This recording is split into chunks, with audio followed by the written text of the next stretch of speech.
ఉద్దేశంతో, ఎందుకంటే విశ్వవిద్యాలయాల్లో రాజకీయాలు ఉండకూడదు, ఇక్కడ ఎవరి అధికారంతో రాజశేఖర రెడ్డి విగ్రహం యూనివర్సిటీలో పెట్టొచ్చా?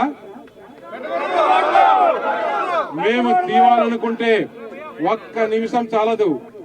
దాని ఒక పద్ధతిగానే వారు చేసినట్లుగా మేము చేయం.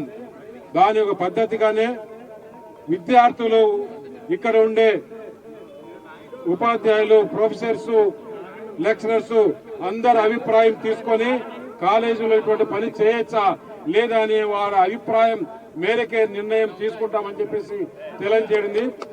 అందుకే ఇందాక రమేష్ చెప్పాడు కదా మీకు, ఇప్పుడు పక్కన మహాత్మా గాంధీ విగ్రహం ఉంది.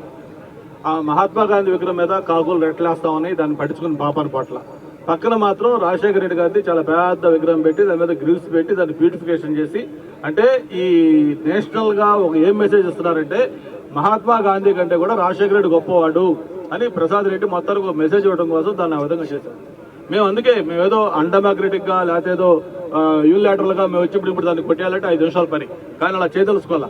అందరం కలిసి ఒక ప్రజాభిప్రాయం తీసుకుందాం, యూనివర్సిటీ స్టాఫ్ అభిప్రాయం తీసుకుంటాం, పాలక మండలి అభిప్రాయం తీసుకుంటాం, అందరితో మాట్లాడతాం. ఒక డెమోక్రటిక్ వేలో యూనివర్సిటీకి ఏది అవసరం, ఏది చేయాలని దాని నిర్ణయాలు తీసుకుంటాం. మేము కూడా వాళ్ళలాగా చేస్తే వాళ్ళు మాకు తేడా ఉంది.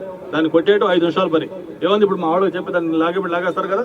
చాలా చోట్ల మన ఫిల్మ్నగర్ క్లబ్కి వెళ్ళాము, చూస్తే అక్కడ దానికి ఫిల్మ్నగర్ క్లబ్కు వైఎస్ఆర్ సంబంధం ఏంటి, దానికి వైఎస్ఆర్ లాన్ సైడ్ పెట్టున్నారు.